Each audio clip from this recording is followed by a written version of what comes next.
มีเยกำซาไปทำเพียวยาช่างแม่หรอร้อมือละสอบยังงานเดียอย่างนี้เด้อ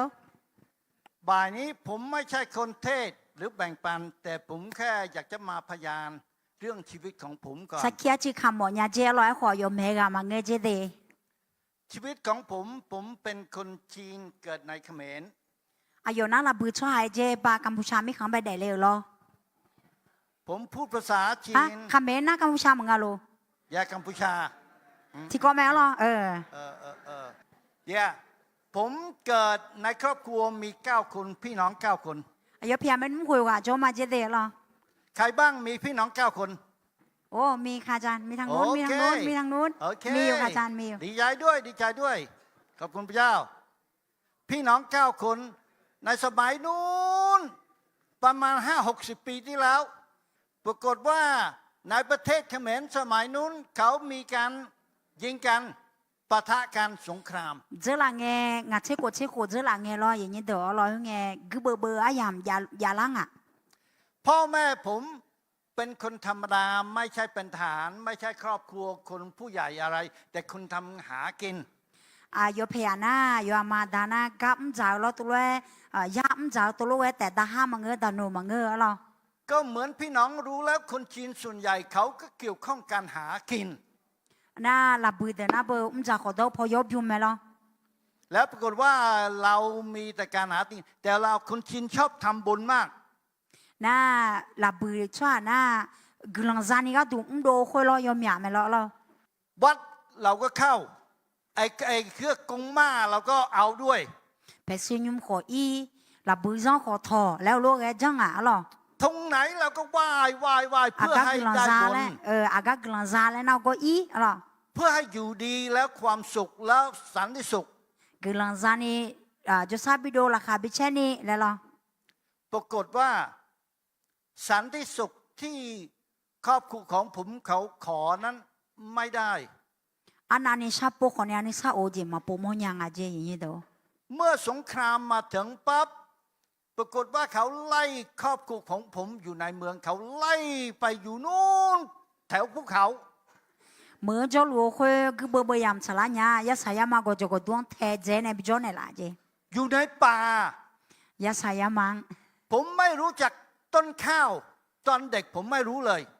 จางเงี้ยเช่บอดอยู่อะไรที่หมอมผมคิดว่าต้นหญ้าเหมือนอาจารย์เทศน์ที่บางมี2 กลุ่มหนึ่งบอกอธิษฐานเพื่อให้อันนั้นตายอีกกลุ่มนั้นเพื่อให้เขินอยู่ใช่ไหมอุเซอที่มาเนี่ยสลาโลชเบเมกายากาวเลยหรอที่เดินหน้าก็เสะที่เดินหน้าบิดแดดและเลยแต่ผมไม่รู้จักต้นข้าวอายเช่อาโบมาสิญญาเจหรอเป็นคนอยู่ในเมืองเมื่อแต่โจไม่แน่หรอปรากฏว่าผมก็อยู่ดีกินดีแล้วชอบดูหนังมากน่าโยหนังโซโฮโมยันเจเลยพ่อผมเปลี่ยนมีอู่ของเขาลุงของผมทำงานที่ไอโรงหนังน่าอายุดานาเบอร์เธอ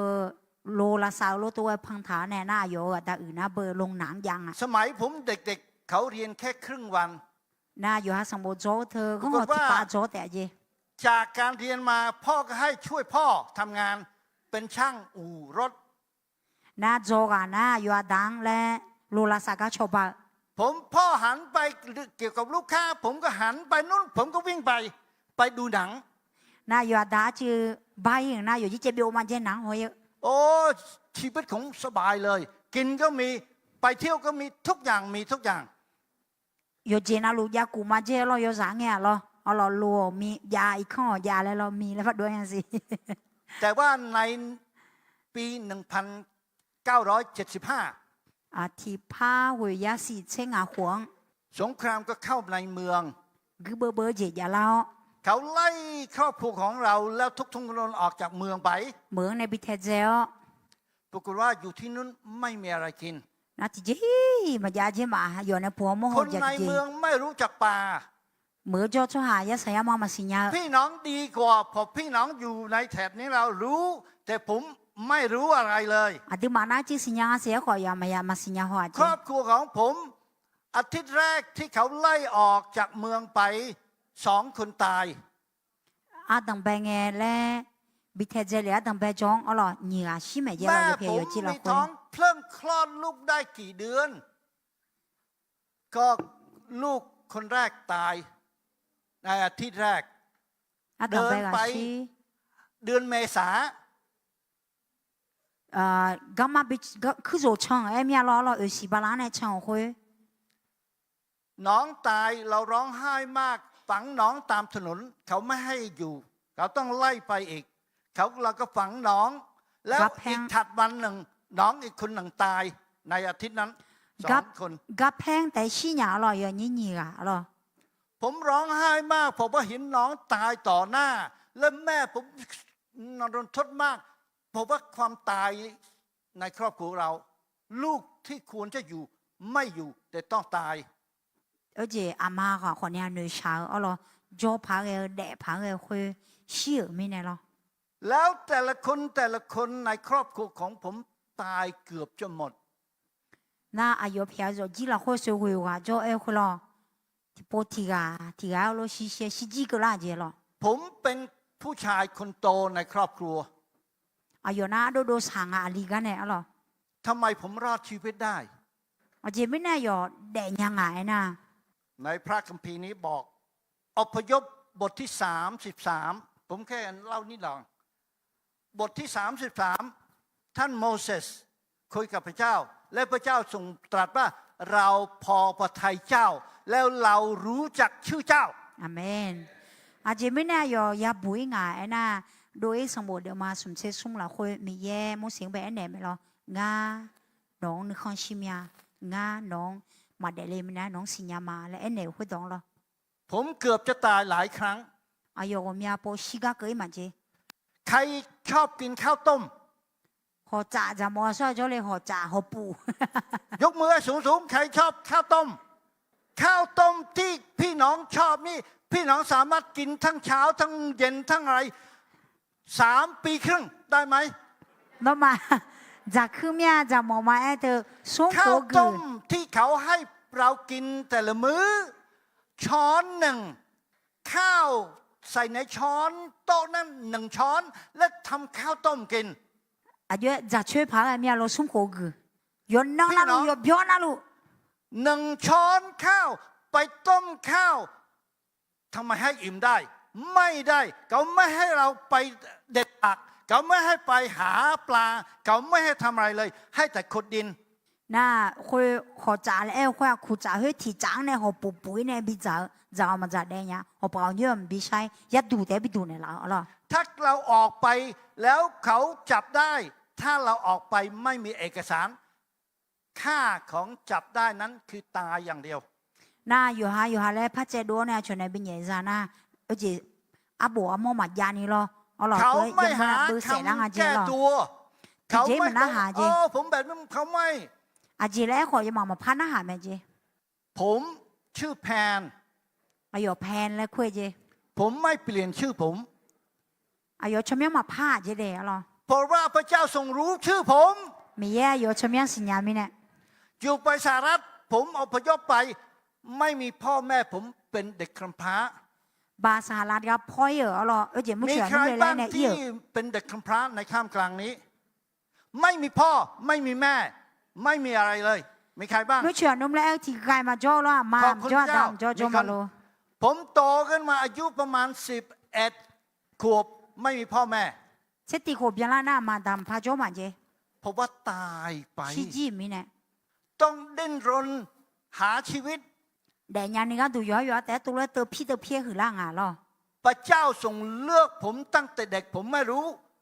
แต่ผมรู้ว่าเวลาผมอยู่ในศูนย์ค่ายอพยพในประเทศไทยสระแก้ว จังหวัดสระแก้ว อายกส่วนเจกส่วนอพยพและยังอ่ะเอาล่ะสักแก้วก็แบบโจเลงอ่ะเอาล่ะมีแย่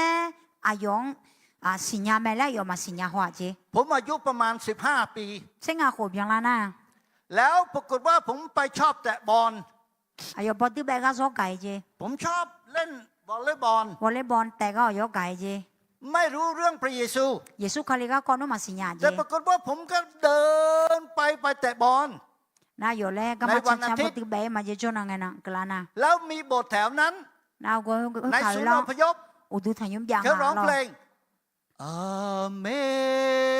Amazing Grace how sweet the sound ở chế đồ cha cha cả là chế cứ lo yo giang ana mười ngà là lo từ mà ผม tổ ไม่รู้ แต่เสียงนั้นเพราะมากดึงผมจากข้างนอก เข้ามาในโบสถ์ alo là chọn chế nghe thế sao thế cả là nghe nương mang tu la mi này lo chọnเลยmà chế tu thành nhóm แล้วนั่งต่อหน้าโบสถ์ไม่รู้อะไร แต่นั่งต่อหน้าฟังเขา na mày suy lên nương la này na hà lá mà chế ว้า thì chế mà suy ว nhang เพ này ราะดีชอบ alo na hà mười la này lo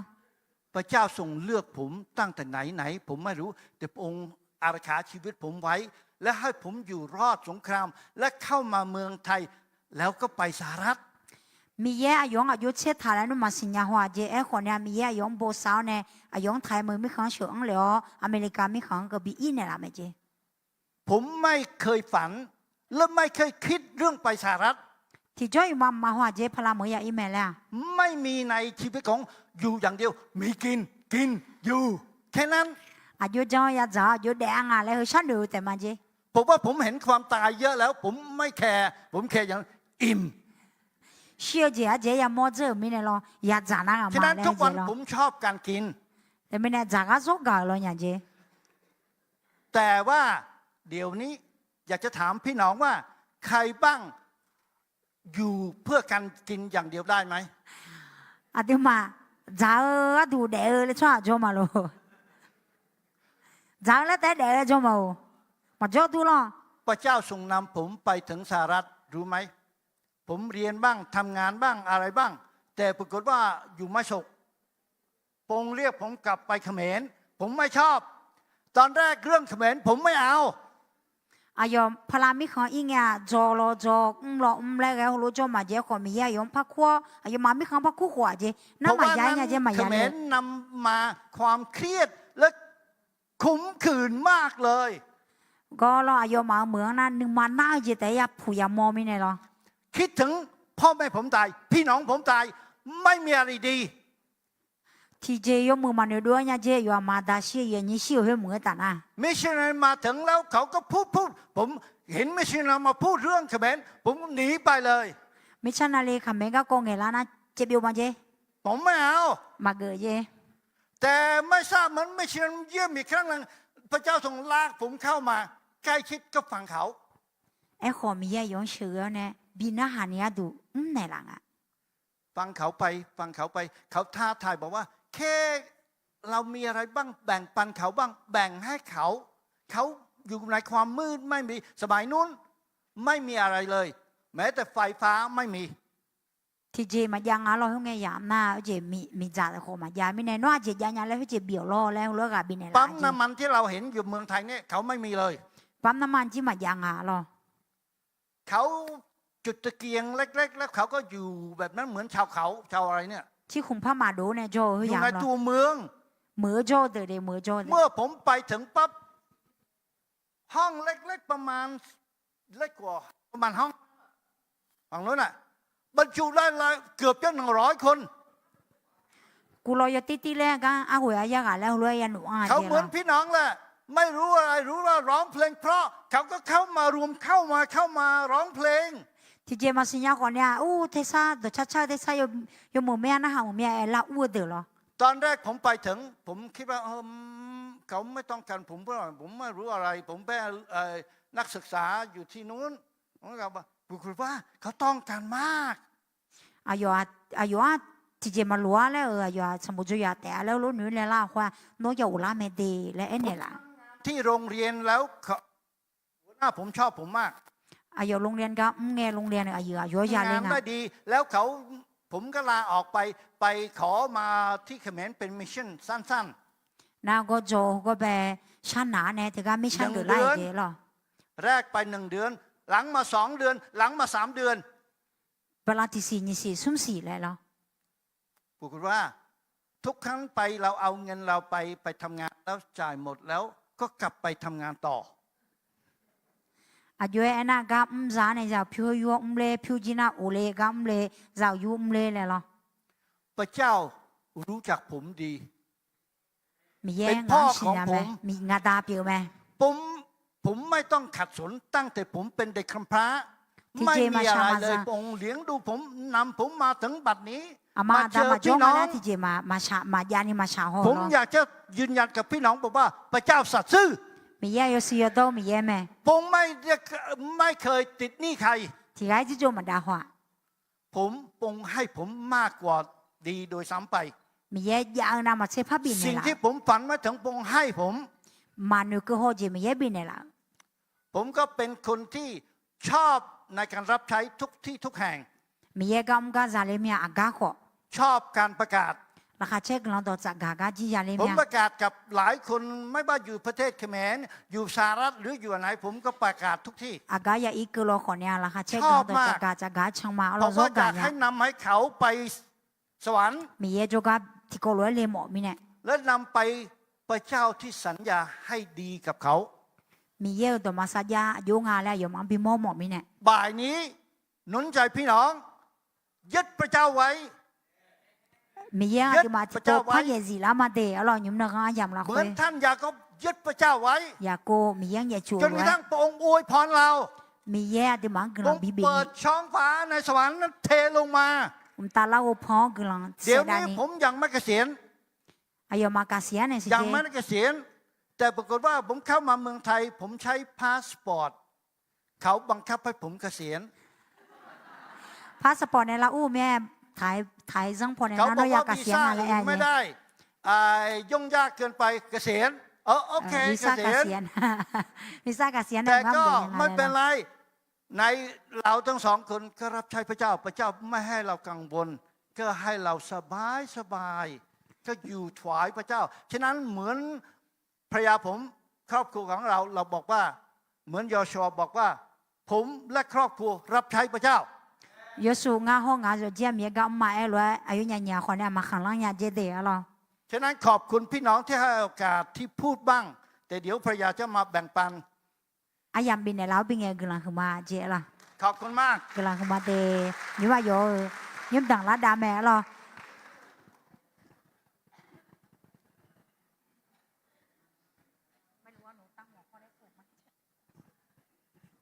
ฮาเลลูยา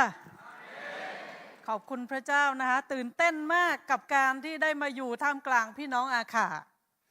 นี่มาเช็ดทางธรรมยาเดดิมาคาซังเชียล่าอยากเรียนภาษาอาขานิดหน่อยช่วยสอนได้ไหมคะอาจิจิจอมอยาเจเดคือรู้คำว่ามีแย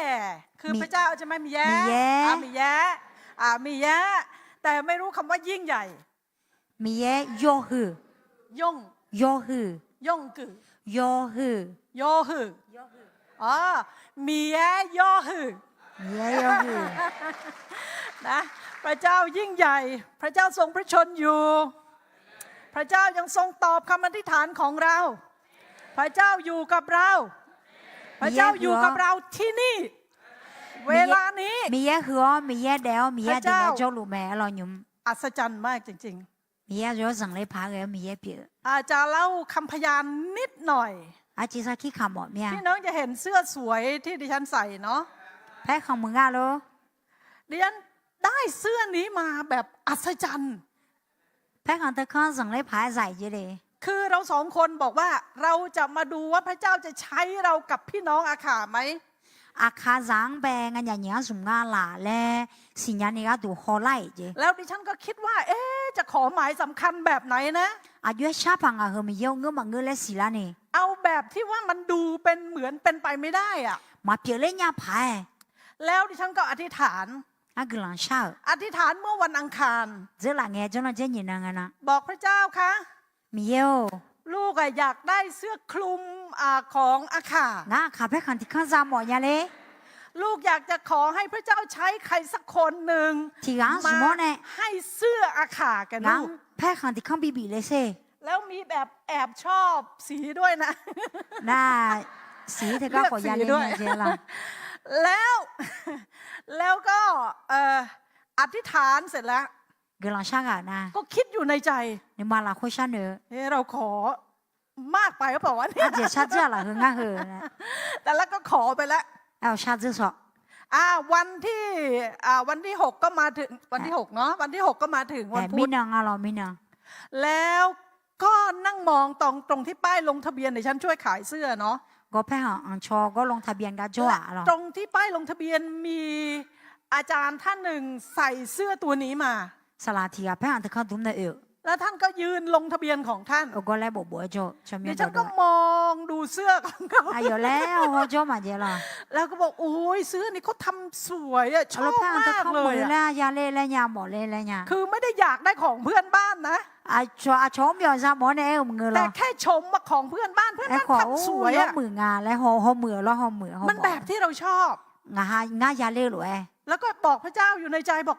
เสื้อสวย มีเยอะแห่งงานเราข้างหน้าเราชมมือ ไม่ได้บอกใครนะบอกว่าพระเจ้าเสื้อสวย มียังไปไหนแต่มาจีอยู่ไหน เสร็จแล้วอาจารย์ท่านนั้นปรากฏว่าเป็นแฟน Facebook ของดิฉันด้วย น่าฮะสิลังเนี่ยอายุไปอายุเฟซบุ๊กว่าช่างเทลู มา อา ทัก ยุโช กัน ว์ แล้ ร้อ ว งอ่ะ ก็บอกว่า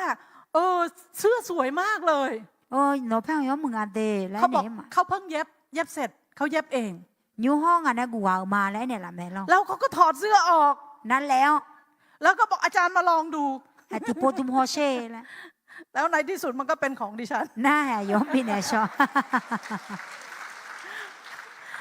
ยังไม่ได้จบยังมีอีกเรื่องหนึ่ง น่าก็มาเจียสิ เมื่อเช้านี่เอง มิชอเหรอ ดิฉันก็พูดกับสามี งาแผ่เนี่ยไง เพ ชอ ราะ บ ว่าดิ มา ฉันไม่ชอบอะไรมันเยอะแยะเอาหอบหิ้วก็จะพี่น้องใช้สะพายย่ามดิฉันก็อยากได้ย่ามบ้าง ฮังเกอร์เจพีเพียมาช่างช่วยยาเลยค่ะแล้วอายุแผ่เนี่ย ก็ จะ บ ช อ อก บ กับสามีเสียดายมากเลย ฉันไม่เอาย่ามที่บ้านมา ที่บ้านก็มีย่ามหนึ่ง อีกข้างในพระถังยาวให้แม่ให้หลังอ่ะรอ ไอ้ย่ามนั้นก็ได้โดยการอัศจรรย์เหมือนกัน น่าเฮ้ยผมจีนี่สั่งเลยพักไอ้หล่ะคนเนี่ยสั่ ไอ้ ง ย่ามนั้นได้ที่เชียงใหม่ แล้วเช่หมาเจียงหมายเจียงหมายอย่าง แค่ขับรถผ่านไปแล้วเห็นร้านขายย่าม และโลจีแจ้งเนี่ยเราก็ แล้วก็คิดในใจว่าโอ้ยอยากได้ย่าม โอ้ยาหมอยังโอ้ยและเหนือ แต่เราไม่ใช่คนขับรถชาวบ้านเขาขับรถเขาก็ขับพาเราไป อาชกข้ากับเปียวไม่เราจีเนี่ยอีก เรา มา ก็ เจ อดได้ซื้อย่าม หน้ามายาเสื้อเจเรา แต่พอไปถึงบ้าน อีกข้างเกินหยา บ้านของเพื่อน ก็เจเราโฉอีกข้างเกินหยา เพื่อนถามว่าเจอพี่มีของขวัญแต่มันน้อยมากเล็กน้อยมาก อายุชมยองคัวเนี่ยเราเอาเราแห่งงานเราสอดจียามาให้ขอจีจีแก แล้ว เด เขาก็ยื่นย่ามมาให้ หน้าแพทย์ทั้งที่เขาบินถึงบินเนี่ยละเจ อันนั้นย่ามที่อยู่ที่บ้านตอนนี้ อันนี้มีข้างยาวหัวเกินหาเรา แต่ย่ามนี้เพิ่งพูดกับสามีเมื่อเช้า แพทย์ทางหน้ามิชออายุพยาเนี่ยจะโฉ ฉันจะต้องไปหาย่ามสักใบมา งาขาแพทย์ทั้งที่ทั้งป่วยมาอยู่เนี่ยเหรอ แล้วก็ได้ย่าม แต่เราหนูว่าแพทย์ทั้งจะสอ อยากได้ใบเดียวพระเจ้าให้2 ใบ ที่คุมยาหมอกันได้ยิมพระบีเนี่ยละ ก็สามีไม่ค่อยชอบใช้ เดี๋ยวดิฉันยึดหมดเลย อายุพยาเจอยู่ยุเกิดจีมาเจละ วันนี้จะแบ่งปันในหัวข้อทหารของพระคริสต์ อีนังคาเลียคือสารกะกองเนี่ย ดิ หา ฉัน ยุเกิด เรียน มา ภาษาอาขามาเยอะ อาคาดอม ใน ยา ส นี่ อง ช่วย วัน ดี นี้ นี่นั่งเราคุย คำหนึ่ง อาตังไปต่อ พี่น้องลองช่วยทดสอบด้วยนะกือซะ กือซ่า กือซะ กือซ่า คือทหารใช่ไหมคะ กะ เราลองมาพูด3 ครั้งด้วยกันกือซะ กือซ่า กือซะ กือซ่า กือซะ กือซ่า เอาเสียงให้เป็นแบบทหารเลยแบบทหารที่แข็งแรงไม่ใช่ทหารที่หิวโหยกระปรกกระเปรี้ยนะไม่ท พอ หา แม่ ร แม่ ที่ กือซ่าแล้วมึงตกเกินเนี่ยกือซ่าแล้วกูมา ทหารที่กินแต่ข้าวต้มนิดหน่อยเราไม่เอา พอจ่าจ่าทหารมาเกิดเจ กินข้าวต้ม กือ วันละ ซะมัน 3 เดี๋ยว มื้อเราไม่เอา เอาละกือซะ กือซ่า กือซะ กือซ่า กือซะ กือซ่า เป็นยังไงฮึกเหิมขึ้นมาหรือยังคะ อาจีหลังล่ะเมียวเดล่าเมียว พอกือซาลุกขึ้นจากเก้าอี้เลย กือซาก็จะเล่าเรื่องหนึ่งก่อนที่จะเข้าสู่พระคำของพระ แล้ว เจ้า ก็ที่ก็จะหมอเนี่ยเรา ดิฉันคิดว่าพี่น้องอาคาเนี่ยเป็นคนน่ารักมาก อธิมาคาซาเตน่าโซไม้กาลา เมื่อ เนี่ย ก่อน เรา ดิฉันคิดว่าพระเจ้าคงเรียกเจิมไปทำงานเฉพาะกับคนเขมร งั้นกัมพูชาช่วยหาเนี่ยบิ๊กมือและคู่งานแล้วรุ่นหนึ่งมาเจอหลังเนี่ย แล้วพอมาเจอพี่น้องอาคาเกิดหลงรักพี่น้องอาคาไปซะแล้ว นะแฮะอาคาซาเนี่ยยังมอเนี่ยคาซังกาลาเนี่ยชอนเนี่ยเจเด ดิฉันจะดูว่าพี่น้องอาคาเนี่ยอารมณ์ดีไหม อายุงานราคาเช่คาซังอะไรเฮอและ เพราะว่าอาจารย์เทศนาตะกี้เขาหัวเราะกันดิฉันก็โอ้โหฟังแปลไม่ทัน อาจจะสลาโลแมงเนี่ยที่มาไม่เนี่ยเราอาจจะดอยุพันเนี่ยก็ยินหามา เขาหัวเราะเสร็จไปแล้วดิฉันยังไม่รู้เรื่องเลย มากันนะโย毛小呀， แล้วพอเขาแปลเสร็จดิฉันก็อยากหัวเราะแต่มันไม่ได้แล้วคนรู้เงียบหมดแล้ว 那哈干的好，人家都嘛见到把台面的了啦。 เราจะทดสอบด้วยเรื่องนี้ 面他讲那比毛的啦，人家 ผบทบ 跑跑逃跑来啦。 คือผู้บังคับบัญชาทหารบกใช่ไหมอืม 而且 ผบsorry sorry 佢上班最上没有了，佢最有了，佢最有。 นี่ลืมไปว่ามีคนแปลง ดีค่ะอาจารย์ คิดว่าพี่น้องก็เป็นอาคาตัวเองสายย่ามอาคาเสื้ออาคาแล้วคิดว่าตัวเองเป็นอาคาด้วย 哎呦，这卡嘛嘞，女人要卡班啊，卡不躺沙路没得了。 ปีหน้าพี่น้องดิฉันจะเทศนาภาษาอาคาให้ฟั 阿 ง 妹，阿妹，那要花卡多呢，可能到买嘛就得了。 จริงๆดิฉันมาเชียงใหม่นะ ร้องเพลงอาคาได้2 เพลงแล้ว 啊，卡到产业表嘛就得有产业， อาจารย์เดี่ยวเป็นอาจารย์ของดิฉันนะสอนภาษาอาคา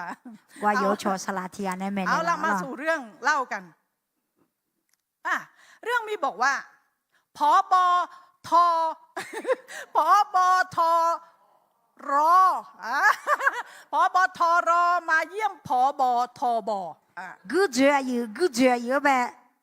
จกเอาตัวแต่กันเลย เขา2 คนเป็นผบก็อวดกันไปอวดกันมา 你要如果เจออยู่ไม่ได้หัวพอจะจังจังไงหัวพอจะจังจัง ผ ไง บทรก็พาผบทบไปดูที่ของตัวเอง กูเจออยู่อ่ะต้องไปอ่ะอยู่จะดูเพชรช่างปีหัว แล้ว เย ก็ อะ บอกว่า โอ้ท่านผบท่านรู้ไหมว่าทหารของผมเนี่ยมีชื่อเสียงมาก โอ้กูเจออยู่แห่งเงาเยอะเด้อกู ผ สาว บ เด้อ ทรเขาก็อวดทหารของเขาซึ่งผบทบ อยู่อยู่ฮะกูเจออยู่อันนั้นนี่เมื่อเท่านั้นนี่ดูอะไรเอ็นเอรอปีหัวมอ ผบทบได้ยินก็หมั่นไส้เนาะ กูเจออยู่กับพยากรณ์นะขอก็ แล้ว อิจ กัน ฉา ละ เหมือน เมียนา อาจาร นา ย์เจสันเทศเมื่อเช้าเลย สลาเจสันเมลเลยละอร่อยเมียนานา อวดมั่ง จังเคย โอ้ยทหารผมก็ไม่ใช่น้อย งากูสาวนี่มาเจอ ทหารผมเป็นทหารกล้า งากูสาวเดินนะรอขาวรอยาวรอผิว ผบทรก็เลยบอกอันไหนลองสิ เอ้เนาะอันนี้ที่ปหัวใช่ไหม ผมอยากจะเห็นทหารกล้าของท่าน อันนี้ยังอะไรหัวหมอยังเบอร์ เขาก็เรียกกองขับรถถังขับรถถังมา น่ารถถัง我เดินเล่าแล้วคุณ ทหารรถถังก็ขับรถถังมา น่าแท้ในร่างอ่ะ เขาก็เรียกทหารคนสนิทของเขามา อายุเวลกูสางขั้วเนี่ย นี่นายทหารคนสนิท งาเวลเขา ครับผม ครับผม เพิ่งรู้ว่าภาษาข่าวภาษาไทยเหมือนกันเลย เหมือนกันเลยผม ครับผม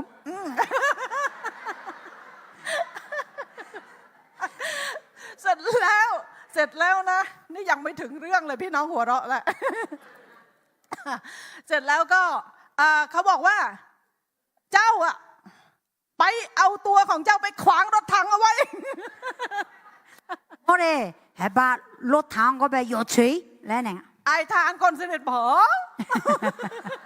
อายุยกเวลกูสาวอาจจะแล้วเปลี่ยน ท่านบ้าเหรอ อายุเหนื่อยเลยแล้วล่ะ ตายนะท่านนะ 希腊的话希腊แล้วล่ะ ผมไม่เอาอะ งามาอีแล้วเนี่ย แล้วผบทรหัวเราะขำใหญ่เลย น่ากูเจออยู่นะเนี่ยหรอ ก็ไหนท่านอวดว่าทหารท่านอะเก่งกล้าหาญไม่ใช่เหรอ เนี่ยโน้กูสาวอาจจะยาแล้วเงือละแล้วล่ะ แล้วปรากฏว่าผบทบตอบว่ายังไงรู้ไหม กูเจออยู่อยู่หงอ่ะนะ เขาตอบว่าท่านเคยเห็นผู้ใต้บังคับบัญชาเถียงผู้บัญชาการไหมล่ะ กูสาวเธอกูเจออยู่ตัวเพี้ยหัวมอมาลูแล้วนะ ทหารคนสนิทมันกล้ามาก แล้วก็เวลกูสาวนั่นนี่ขังอ่ะ กล้าเถียงผู้บังคับ เส้น บัญ น้ำเพี้ย ชา หัวแล้วเผือกอ่ะ ดังนั้นวันนี้กือจะ เรารู้ไหมว่าเราเป็นใคร กูสาวเธออาจจะว่าชัวร์เลยแล้วสิญญามาละ เรารู้ไหมว่าเมื่อเราเป็นคริสเตียนเราถูกเรียกมาให้ทำอะไร คาลิซาเกเลงนะดิมาเจบิมแล้วคู่เลงอะแล้ว ทุก สิญ ค ญาน มาละ ที่มีพระโลหิตของพระเยซูชำระโดยพระเยซูมีชื่อจดไว้ในสวรรค์ เยซูคาเลงฮะคาเกโยกานาลุโนชมยังงาชมยัง ทุก เย ค ละ น คุ มี ยาเจเม ตราประทับของพระวิญญาณบริสุทธิ์ในชีวิต โย ของ ชอซา เรา ลาจุมาติมาละคุยาเจเม พระองค์เรียกเราให้ออกมาและเป็นกองทัพของพระเจ้า กูซากูเจกูมาเปียเนียตุมียาติมันคู่โดลาเจเปียวเม ไม่ใช่เรียกเรามาแล้วให้เราโอ้ชื่นชมยินดีกับการเขนแล้วไม่ลุกขึ้นไปทำอะไรเลย ราคาเช่ละคุยที่เจมังมุยเนี่ยมังเออ เราจะมาอ่านพระคำของพระเจ้าด้วยกัน ให้เยโบที่โปกรามาอ๋อ อยากให้พี่น้องได้ยืนขึ้น ที่โปไปทุ่มหมดเนี่ย และเราจะอ่านใน2 ทิโมธีบทที่2ข้อ1ถึงข้อ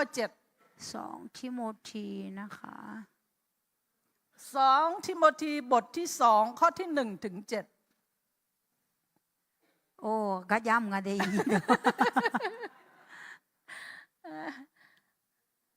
อ่ะไม่เจอ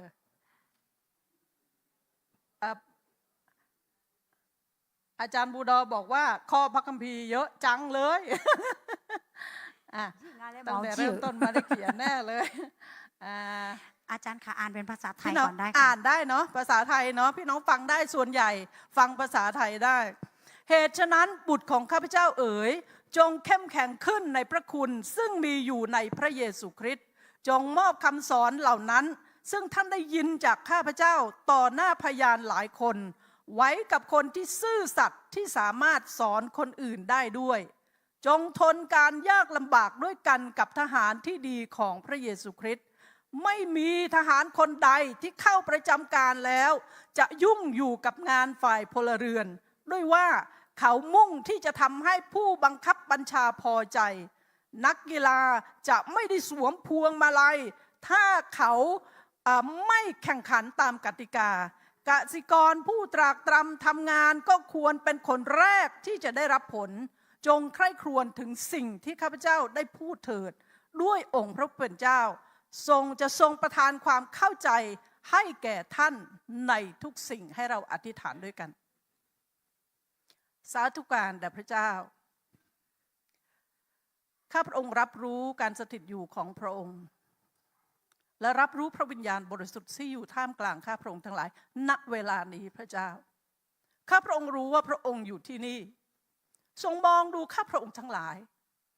ทรงเห็นข้าพระองค์ทั้งหลายไม่ใช่เห็นแค่ร่างกายภายนอกแต่พระองค์เห็นหัวใจของข้าพระองค์ทั้งหลายถ้าหากวันนี้ข้าพระองค์ทั้งหลายไม่ได้มีหัวใจที่สัตย์ซื่อไม่ได้มีหัวใจที่จงรักภักดีไม่ได้มีหัวใจอย่างทหารขอพระเจ้าทรงเปลี่ยนแปลงหัวใจของข้าพระองค์ทั้งหลายเปลี่ยนหัวใจของข้าพระองค์ทั้งหลายให้เป็นเหมือนพระทัยของพระบิดาในสวรรค์ให้เป็นหัวใจเดียวกันพระองค์เจ้าข้าโลกนี้กำลังคร่ำครวญโลกนี้กำลังรอคอยโลกนี้ต้องการอย่างยิ่งคือต้องการพระเยซูคริสต์ในชีวิตของเขาขอให้สำนึกแก่ข้าพระองค์ทั้งหลายไม่ใช่แต่เป็นเพียงผู้ฟังเท่านั้นแต่จะเป็นคนที่ลุกขึ้นและบอกพระองค์ว่าโอ้พระเจ้าข้าพระองค์ทั้งหลายอยู่ที่นี่ข้าพระองค์ทั้งหลายพร้อมที่จะให้พระองค์ทรงใช้ข้าพระองค์ทั้งหลายโลกไม่เป็นอะไรเลยสำหรับข้าพระองค์ทั้งหลายแต่พระเยซูคริสต์เป็นทุกสิ่งสำหรับข้าพระองค์ทั้งหลายโอ้พระวิญญาณบริสุทธิ์พระเจ้าโปรดรื้อฟื้นจิตใจของข้าพระองค์ทั้งหลายวันนี้เราทูลขอการฟื้นฟูจากพระวิญญาณบริสุทธิ์ที่จะฟื้นฟูพวกเราพี่น้องอาคาจะไม่หยุดอยู่เพียงแค่นี้พระเจ้าแต่เขาจะออกไปเป็นพรให้กับชนทุกชาติเขาจะเป็นเมืองที่ตั้งไว้อยู่บนภูเขาคนจะมองเห็นและมองเห็นพระเยซูคริสต์ในชีวิตของเขาเหมือนกับเพลงนมัสการที่เราร้องทุกอย่างพระเจ้าเพื่อพระองค์ไม่ใช่เพื่อข้าพระองค์ทั้งหลายมันไม่เกี่ยวกับข้าพระองค์ทั้งหลายข้าพระองค์ทั้งหลายเป็นผู้รับพระคุณแต่ทุกอย่างเกี่ยวกับพระองค์ทั้งหมดในชีวิตของพวกเราพระเจ้าหัวใจของข้าพระองค์ทั้งหลายมอบให้แก่พระองค์ความจงรักภักดีของข้าพระองค์ทั้งหลายมอบให้แก่พระองค์ข้าพระองค์ทั้งหลายจะสัตย์ซื่อต่อพระองค์พระผู้เป็นเจ้า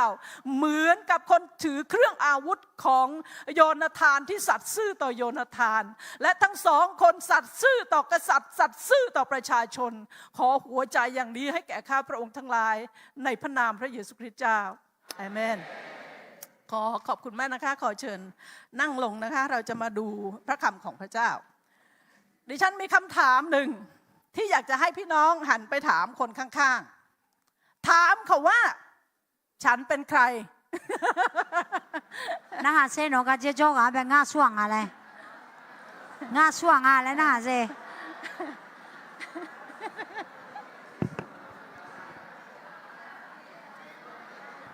ภาษาอาขารู้สึกจะยาวกว่าภาษาไทย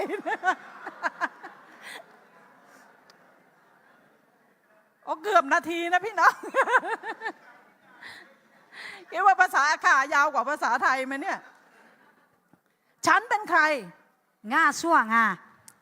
ทำไมเราต้องไปถามคนอื่น 这没那穷人那海啦， คนอื่นถามเราเราถามคนอื่น 啊穷俺那好，俺穷那好。 อ่าตอนที่ดิฉันทำงานอยู่ที่กรุงเทพ กรุงเทพก็ไปก็ไม่รู้ไง เคยได้ยินคนหนึ่งผู้หญิงคนหนึ่งได้เล่าเรื่องของเขาให้ฟัง อาบุตรีก็กอจันเนี่ยละ เขาเล่าบอกว่าเขาป่วยไปโรงพยาบาล อายุจะสมัครโดนีหุยก็เอี่ยว แล้วเขาก็หน้ามืดและล้มลงไป น่าเมียเลยเนี่ยก็ชูงไง แล้วพยาบาลก็วิ่งมาหาเขา น่าพยาบาลแต่เจ๊อยู่เจ๊เอง แล้วก็ถามคุณครับเป็นอะไรคุณเป็นอะไร น้อจีกันยาน้อจีกันยาแล้วน่าหาละไหม ผู้หญิงคนนั้นสโลสเลแล้วมองหน้าพยาบาล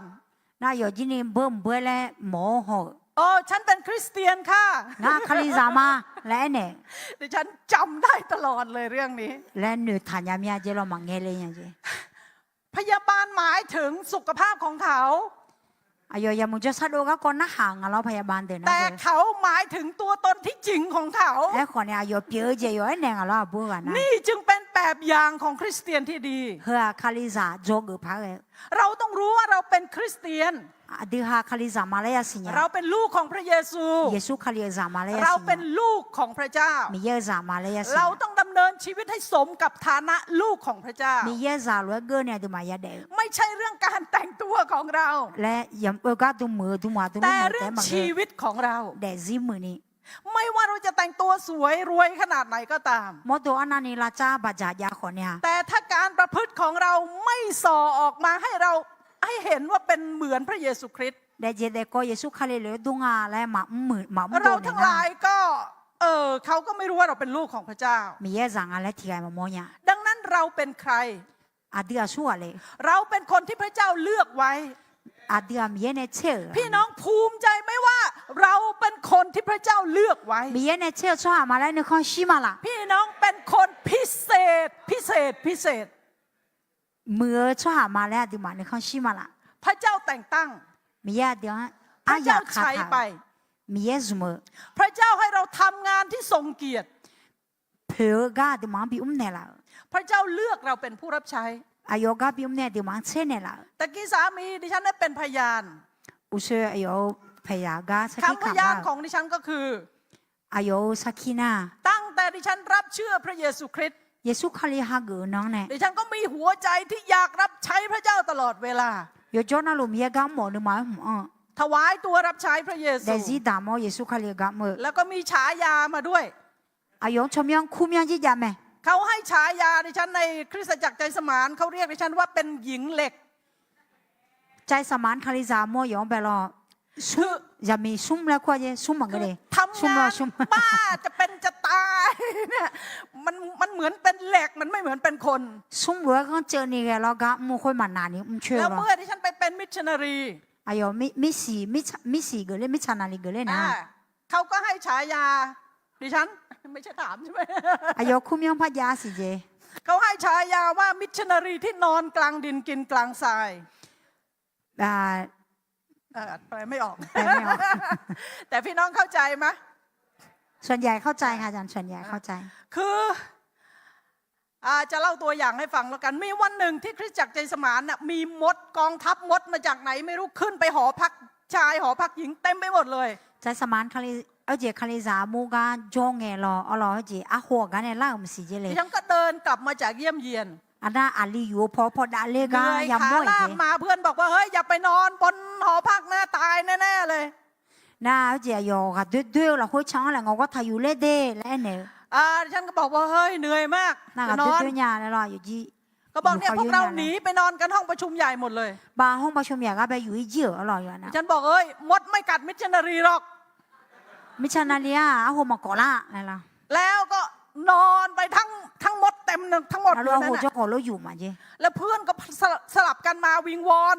อย่ายอมตายแบบนี้เลยอย่าตายโง่ๆเลยเอง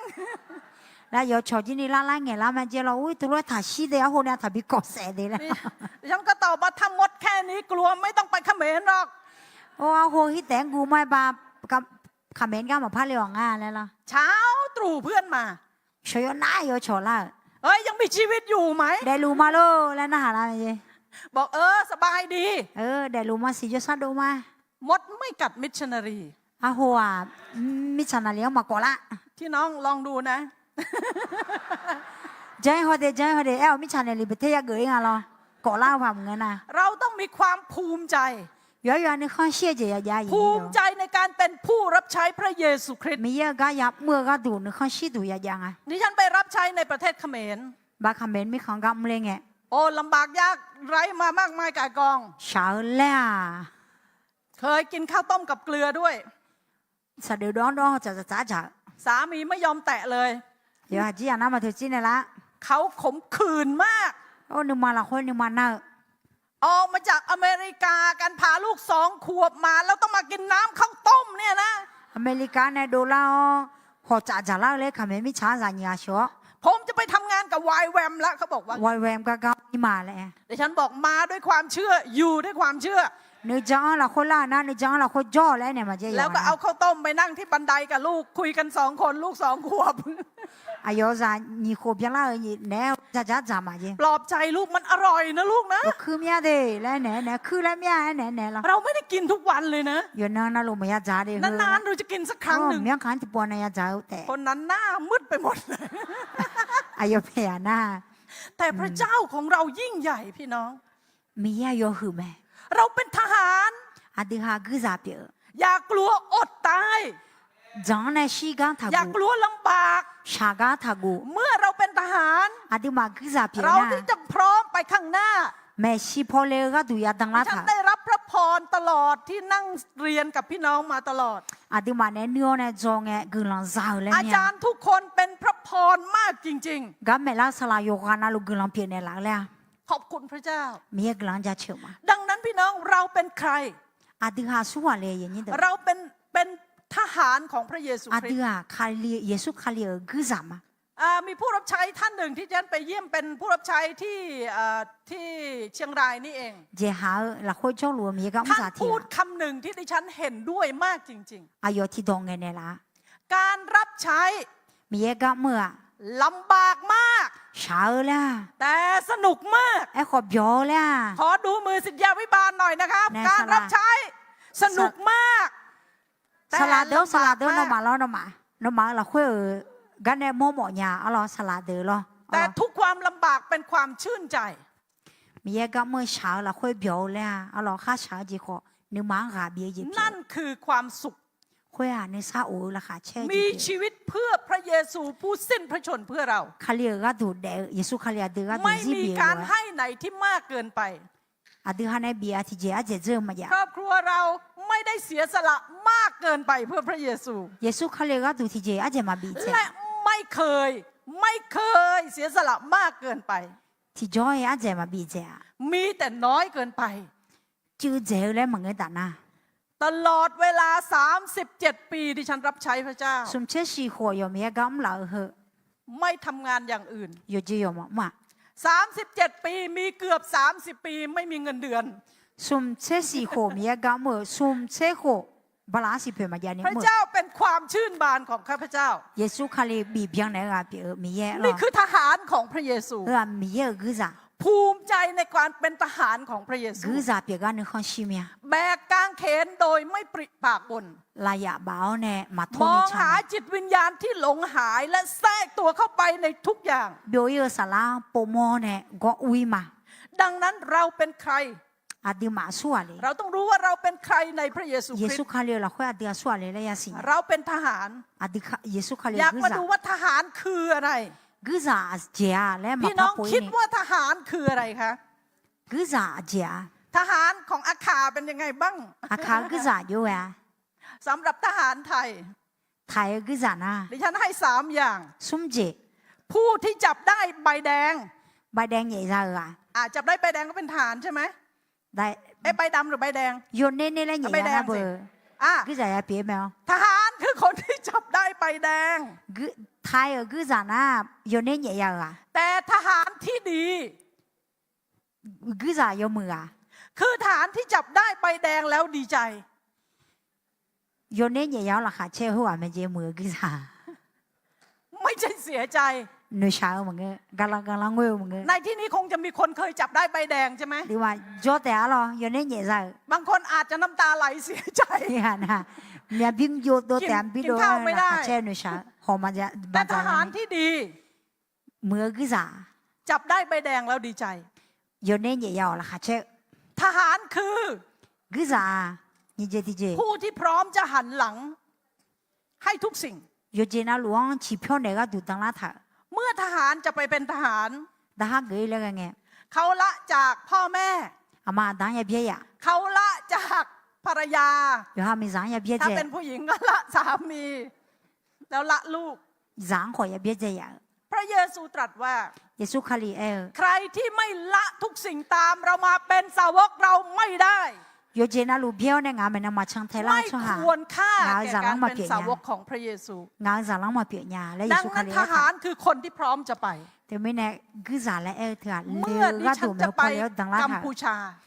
คอมเมนต์ไม่ช้างเลยเลยไง พ่อกับแม่ร้องไห้หนักมาก อามาดันนั่งเว้ยสิ คือบ้าหรือเปล่าลูก อุ้ยมีอะไรบ้างแหละ มันคิดอะไรในสมองของมัน อาเจเนรูเล่ แต่ก็ไป ไอ้ขอเลมา ไปที่กัมพูชา กัมพูชาก็เลย อธิษฐานกับพระเจ้าว่า มียังเขาลดกำลังเช่ามา ลูกขอฝากพ่อกับแม่ลูกให้พระเจ้าดูแลด้วย อามาดามเยี่ยวหนอหลังอันเนี่ยมาโนโฮซานเนี่ยละ เพราะพระองค์ใช้ลูกไปไกล โนงังแค่เนี่ยกำมังขากั ลู น ก ไปเล ดู ย แล เนี่ย ทุกอย่างไม่ได้ งามโฮซานเนี่ย แล้วตอนไปอยู่อเมริกา นะพลามิของจอยไง ก็ทิ้งลูกตอนนี้ทิ้งลูกสาว2 คนมา2 จาก คน ที่ มา มี อยู่ เบี้ย ที่ เจ นี่ อันนี้อิ่มอ่ะอันยุ่งขอว่าเบี้ยเจอ่ะมา ทหารคือคนที่พร้อมที่จะละทุกสิ่ง กือจ่าเหรออยู่จีน่าลูเบี้ยเจเผือดู ละ ตาท่า ตัวเอง โยฮาก็ดูจีเบี้ยเจ ละ เผือ ความชอบของตัวเอ โย ง ฮาหมอกาจีเบี้ยเจ ละเรื่องเงินเรื่องทอง ผิวชื่อเบี้ยเจเผือ ละมันทุกอย่างเล โย ย เจน่าลูเบี้ยเจเผือ เพื่อไปหาสิ่งที่ดีกว่า มือเจเจจีจานี่ก็ดู เราทุกคนอุทิศตัวเพื่อพระเยซู อาเดียเยซูคาเลก็ดูจีดำลัว นี่คือสิ่งที่สำคัญที่ คื สุ อ ด อายะคือเจเจจี ในโลกใบนี้ไม่มีอะไรสำคัญกว่านี้ มิชาโกตาตาเผือ การ เจีย อุ งพั ทิ ด ศ ยัน ตัวเพื่อพระเยซูเป็นเรื่องสำคัญที่สุด เยซูคาเลก็ดูจีดำอ่ะเผือ ข่าว เจ ประ เจ เสริฐ จี จะต้องประกาศออกไป ราคาเช่กลังตัวยาจากกาดูไง เมื่อดิฉันไปเขมรไม่มีเงินเดือนและดิฉันพูดภาษาเขมรไม่ได้ คอมเมนต์ไม่ช้างเลยไงบาราสิเพลขอมายาคอมเมนต์ต่อขอมาไงเนี่ย ดิฉันเป็นเหมือนคนใบ้เลย อ่ะเบียงรวยเจ้าเลยมา ตอนนี้อยู่กับพี่น้องอาขามีความสุขมาก อาคาจานเนี่ยจ้าราคาเช่แล้ว เพราะพี่น้องพูดไทยได้ อาคาตองเออเจ็ดท้ายตรงไงเนี่ยไม่เนี่ยหรอไม่ใช่พ่ออาจารย์พูดภาษาขาได้ใช่ไหม ได้แต่คำเดียว คือสะ คือสั่งไงยังมาเจเลย คือมันต่างกันลิบลับเลย อาจิแต่เบกามเงยเนี่ย อาจารย์เขาก็เห็นดิฉันเป็นผู้หญิง สลัดที่เนี่ยอยู่บุ้งอะไรหอเนี่ยแล้ว เขาก็บอกอาจารย์เจิมไปดูเด็ก ภาษาหอยเดย์แล้วเนี่ยละ ดิ ไม่ ฉันก็ไปดูเด็ก สาไปหอยมาจี คือไปยืนดูเด็กจริง หยอเนี่ยหอย ๆ ดูแล้วพูดไม่ได้ มา พูด เงยยาเมียเรามาเงยยาเมีย เครียดมาก หนูชาเมีย ทนไม่ได้ มาโอเชียเนี่ย เอาพระคัมภีร์เขมรเข้าในห้องปิดประตู คำเมนเลยเย็บบ่าวเนี่ยกูร้องเลยอ้วเราไปแถว นี่ก็เมียหายไม่รู้ไปไหน กะจีอยู่เมียก็ยังไงแล้วโป๊ะไหม ตามหาทั่วไปหมดเลย เงก็โป๊ะหรอ แล้วดิฉันก็ออกมา น่า พ ดู ร้อม เลย กับ มา พระคัมภีร์ภาษาเขมร จะเหลือให้ตุ่มบ่าวดูเลยมา อ่านภาษาเขมร กือมา โดยไม่ต้องเรียน มากือนี่มาโจนี่หรอ ตี 5อธิษฐาน นาฬิกาล้างกึ่งล้างชา ดิฉันพูดภาษาเขมรอธิษฐานภาษาเขมร3 รอบ และพระเจ้าให้พูดภาษาเขมรได้ กัมพูชาตอนเนี่ยสมบูรณ์อย่างนี้กึ่งล้างชาบิงเงียละแม่เราอย่ามา พระเจ้าของเราอยู่ที่ไหน มีเย่อากาโจเงินนะ พระเจ้าของเราอยู่กับเราทุกที่ ยอกกานาลุมียดินจอ พระองค์บอกว่าเราจะอยู่กับเจ้าง านในจอมาแล้วมีเอ ดิ เนี่ย ฉันก็ไปฝึกอ่านคำนี้ ก็คือจอยมาเจล ลองดูนะ ที่โปอะไรเจเขามาเลย จองาอะไรนะหนอใช่ไหม จอ อีมา จอจอ จอ จอง า นอนแหน หนอแหน อีมา ลามา ลามา ลามาจองานนอนแหนลามา จองาหนอแหนลามา โอ้ นะมีความหมายว่า ไปเถิดใช่ไหม ใช่ค่ะ แล้วก็เราจะอยู่กับเจ้า เราจะไปกับเจ้า เราจะไปกับเจ้า เราต้องการอะไรอีกไหม อาจิพะโลญา ในการตามพระเยซูเราต้องการอะไรอีกไหม เยซูคาเลียเวนันชังแทอาจิพะโลญา เราต้องการแค่ย่ามใบเดียว แพททางที่ทาง และก็ไป เยอะ พระเยซูอยู่กับเรา เยซูคาเลียดินในจอลุไหม พระองค์จะให้เราวางมือบนคนเจ็บคนป่วยแล้วเขาจะหายโรคน างชอหาลาบาดังไงถา พระ เร องค์จะให้เราขับผีออกในพระนามของ แน่ พระอง บิ ค์ เทโดเยซูชมยอง พระองค์จะอยู่กับเรา เยซูคาเลียดิน พระองค์จะ ในจอ ประทานถ้อยคำให้กับเรา ดออายุดึงบินในแล้ว พี่น้องหลายครั้งเราลืมว่าเรามีพระเยซูอยู่กับเราเสมอ อายนี้ดอดิมากอมยาโปเยซูคาเลีย และ งา วัน นใน นี้ จอลุ ขอ ไหม ให้เรา เนี่ย ขอให้เราได้รู้คำนี้ ยอชิเชดอคือดอบิซาหมดเมีย พระเยซูอยู่กับเรา เยซูคาลินอดินในจอลุไหม คนที่เป็นทหาร กือซาเปียกะ คือคนที่พร้อมจะรับการฝึกอย่างหนัก จอเจยกขาจอเกอเจยกขาแม่ในแล้วเจีย พร้อ หาม เกอ ที่ เช จะรับมือกับความลำบากทุกรูปแบบ อาเกอเจจังชาจังมาขาด่าช่วยนี่ก็ดูดังลาถา พร้อมแม้แต่จะตาย เชื่อก็ดูขอดังลาถา ตอนที่ดิฉันจะไปเขมรครั้งแรก คำเบนก็เร็วแล้วก็ ยังไม่ไปเป็นมิชชันนารี มิสิมาเกอเร็วคุย แค่ไปร่วมงานประกาศเท่านั้น และจากการเล่แต่ละ ปรากฏว่าได้ข่าวว่าคนไทยที่จะไปเขมรถูกกักตัว ไทยมีของก็ไทยมีของแน่คำเบนมีของเร็วแล้วก็เดือบินแย่แล้วยังกะ จองตั๋วเครื่องบินพร้อมกัน ยกเลิกตั๋วเครื่องบินหมดเลย ตัวเครื่องบินที่นี่อายกมาพาเลยนี่แล้วเหรอ เหลือดิฉันคนเดียว อายเตียแต่เจล่าเจ แล้วเพื่อนผู้รับใช้ก็มาหา แล้วก็บอกว่าไอ้บ้าหรือยังไงวะจะไปเขาจับใส่คุกอ่ะจะไปอีกเหรอ giờ chẳng lẽ lê nó té là những bị nhẹ mày bạc quăng là ngày làm gì ดิฉันก็ตอบง่ายๆ ที่คุกมีคนใช่ไหม khó cái bé cho hàng mày là lấy ở nó hàng này mà chứ ทุกที่ที่มีคนไม่มีปัญหาเลย cho hàng cái chỗ nào có im mà chỉ mà gu nhá lấy này mà ไม่ chứ ไปที่ที่ไม่มีคน cho hàng mà cho cái mà y là ทุกที่ที่มีคนคือที่ที่ดีที่สุด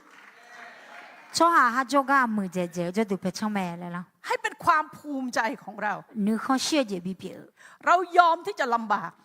xa rằng rằng khó ความลำบากเราเปรียบไม่ได้กับความลำบากของพระเยซู à đi xa hả Giêsu khai lý xa chẳng chỉ พระองค์ไม่จำเป็นต้องลงมาจากสวรรค์มาเพื่อคนบาปอย่างเรา Giêsu khai lý ba yêu khao này đi mang hồi lừa mà lùi ya แต่พระองค์ก็มา khỏi Giêsu khai lý yêu khao này พระองค์ไม่ได้ฝืนใจมา bị nhẹ chỉ bị gu này yêu mà ngư lo แต่พระองค์เต็มใจมา nếu không thì xí nếu mà cứ yêu พระองค์ละบัลลังก์ของพระองค์ อายุนึกมังเบียเชียวเนี่ย ยอมอยู่กับคนบาปที่นิสัยดื้อรั้นเหมือนเรา อาดิมาเลยโยอีบ้าสังเชจ อดทนกับพวกสาวกที่เปลี่ยนวันละไม่รู้กี่รอบ อายุจาลังเดอนึกมังข้างจาลังเดอเนี่ยโอ้ อยู่กับพวกฟาริสี พานิเซเดเนี่ยขอจ้อ ไม่มีวันไหนที่ปราศจากเสียงนินทาหรือความริษยา นึกมาเศร้าเจดอมือเงี้ยเจที่จ้อมายากะ พระองค์ทำทุกอย่างเพื่อเรา เยซูคาเลียดิมาก็ มีอะไรที่มากเกินไปหรือเปล่าที่เราจะทำเพื่อพระเยซู เยซูคาเลียก็ตัวดิมาเมื่ออาเจเจอเจยาเนี่ย ถ้าสำนึกของพี่น้อง อาดิฮากลังเดมอยา ชัด เงินนะ เจนรู้ว่าพระคุณของพระเจ้า เยสมีเยอะกลังยาจังอา มา ยุ ก เว มายมหาศาลเพียงใด อามีอันนี้มีอะไร พี่น้องจะไม่บ่นเลยแม้แต่สักคำเดียว อาดิมาละคนเนี่ยโดที่ไม่มาพาดูละ พี่น้องจะบอกว่าจะไม่พูดเลยว่าไม่ได้พระเจ้า มาเจนยามีเยอะและโดมาพาเงี้ย แต่พี่น้องจะบอกว่าพระองค์เจ้าข้ามีงานอะไรให้ลูกทำ มีเยอะให้อาจยังอ่ะยาวและไงล่ะแต่ ดังนั้นเราต้องมีหัวใจ อาติมานึงมา เป็นอันหนึ่งอันเดียวกันกับพระบิดา มีเย่แน่ที่กูไปกูหมดเนี่ย สรุปแล้วพูดไปพูดมายังไม่ได้ฉายเลย พระเยซูทรง พระเยซูทรงถามเปโตร betul Yesus kali nah ในยอห์นบทที่ 21 yo ha de ma ni cheti พระเยซูถามเปโตรว่า Yesus kali betul nah เปโตร betul เจ้ารักเรามากกว่าเหล่านี้หรือ no ngang he de na ma che ga mya la แล้วพี่น้องเปโตรตอบว่ายังไงนะคะ betul yo e khon ya ตอบฟังไม่ออก yo e khon ya le ภาษาไทยสิคะภาษาไทย เปโตรตอบว่ายังไงคะ รักพระ เขา องค์เจ้า บอ ค่ะ กว่าครับข้าพระองค์รักพระองค์ งั้นน้องกะเมีย แต่คำที่พระเยซูถามว่าเจ้ารักเราหรือพระองค์ใช้คำว่าเปโตรเจ้า อากาเปเราหรือเปล่า อ้าวเยซูคาลีเนเบตุโลน้องงกะเมียล่ะและกาแล้วดออากาเปดอเฮดอ รักเราแบบไม่มีเงื่อนไขรักแบบที่เรารักเจ้าอ่ะ ที่เบียงที่โลข้ามาจานิกะเมียล่ะงั้นน้องกาโลกะเมียล่ะและน่าหาจิเพีย แต่เปโตรตอบพระเยซูว่า เบตุโลเยซูคาลีอันเน ข้าพระองค์ฟิเลโอพระองค์ งั้นน้องกามาฟิเลโอลอยหรอ รักเหมือนเพื่อน ชอลอยกามา ข้าพระองค์อยากจะรักพระองค์แบบที่พระองค์รักข้าพระองค์ น้องงั้นกาลอยงั้นจีน้องกาหมอเมีย แต่ข้าพระองค์รู้ว่าข้าพระองค์อยากทำแต่ทำไม่เคยได้ งั้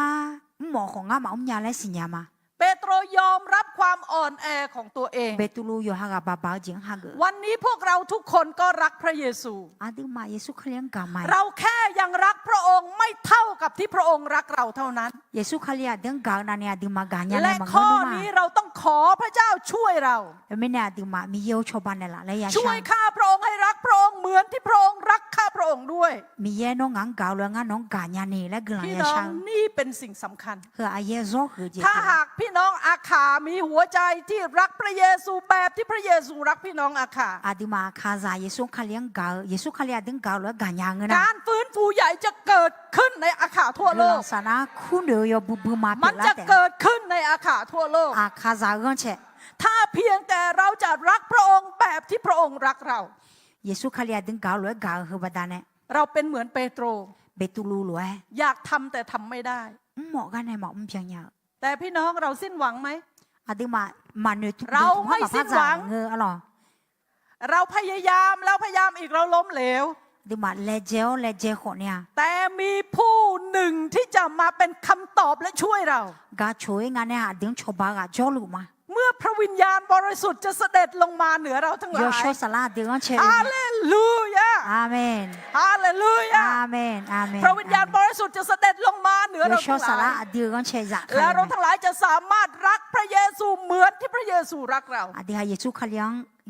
ดึงกาลอยดีกว่าเยซูคาเลียงกันยาลามา ที่คางเขนพระเยซูถูกตรึง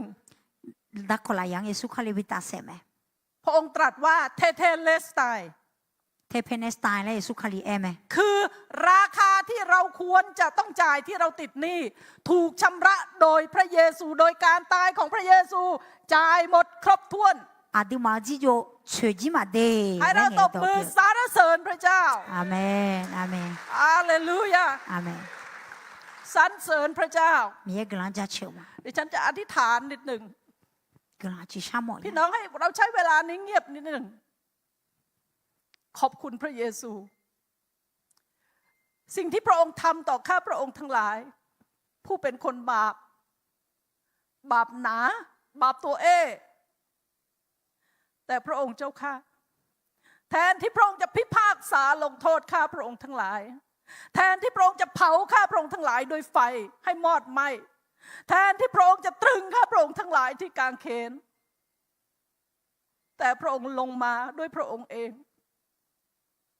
เหมือนที่พระคำกล่าวว่าเพราะพระเจ้าทรงรักโลกจนได้ประทานพระเยซูคริสต์เพื่อที่พระเยซูคริสต์จะโดยชีวิตของพระองค์นั้นโดยความตายของพระองค์ที่กางเขนจะนำข้าพระองค์ทั้งหลายที่หลงหายไปให้กลับมาคืนดีกับพระเจ้าเวลานี้พระเจ้าข้าพระองค์ขอให้หัวใจของข้าพระองค์ทั้งหลายได้รับรู้ถึงความรักอันใหญ่หลวงนั้น และขอบคุณพระองค์เหลือเกิน ลูกอยากจะบอกพระองค์ว่าลูกขอบพระคุณพระองค์ ถ้าไม่ใช่โดยพระคุณความรักของพระเจ้า ไม่มีแม้แต่สักคนเดียวที่จะสามารถเข้าเฝ้าพระเจ้าได้ แต่ข้าพระองค์ทั้งหลายอยู่ต่อพระพักของพระองค์ เพราะพระคุณนั้นยิ่งใหญ่จริงๆ ขอให้เรามีสำนึกกันทุกคนถึงพระคุณของพระเจ้า และรู้ว่าเราทุกคนเมื่อได้รับพระกรุณาแล้วเราจะออกไปเพื่อพระเจ้าของเรา ขอบคุณพระเจ้าเอเมน ดังนั้นพี่น้องเราจะมาดูถึงทิโมธีนี่ก็จะหมดเวลาแล้วมั้งแต่ว่ายังไม่ถึงข้อที่ 1เลยเนาะ ไม่เป็นไรตอนนี้เป็นเรื่องเป็นราวและข้อที่1นะคะข้อที่1คำกำชับของเปาโลต่อทิโมธีเปาโลกำชับข้อที่1ว่ายังไงเปาโลกำชับว่าจงเข้มแข็งขึ้นด้วยพระคุณในการรับใช้พระเจ้าเราต้องการคำหนุนใจนี้บ่อยๆจริงๆ而且阿拉阿当白家伊乌嘛的阿拉头面那个嘞阿当白家没有啊是要白讲呐阿拉个人要怎有么ราคาเล่าและใครพอรู้เนี่ยติโมเสียงราบีดอกเพียอะไรคือเรา要怎么ราคาเล่าไอ้สิที่อาที่อะไรเนี่ยสิที่อาที่อ่ะคือเรา要怎么ราคาเล่าเดี๋ยวฉันต้องขอโทษคนฟังขอโทษคนแปลด้วยนะครับบางครั้งมันมีอารมณ์ว่าพี่น้องเป็นคนไทยทุกคนเลยแล้วก็เลยอยากจะพูดแล้วลืมไปเลยเรามาดูจงเข้มแข็งขึ้นด้วยพระคุณเปาโลหนุนใจทิโมธีทั้งหมด25ครั้งนี่เช่นอ่ะโปรเบียงเนี่ยใครพอรู้ติโมเสียงไอ้เนี่ยแสดงถึงความจำเป็นที่เราจะต้องหนุนใจอาเย่เหอเจียยงาและเทเมเนี่ยละจงเข้มแข็งเถิดราคาเล่าฟิลิปปีบทที่4ข้อ13กาฟิลิปปีเดมาเดจะเชื่อเปาโลกล่าวว่าใครพอรู้อยากให้พี่น้องอ่านภาษาอาขานะคะที่ก็รู้คือมาเราตีนิสุงากาบินเนลาคาเลียงเวงาโตโตลูยาชัญญามาข้าพเจ้าผจญทุกอย่างได้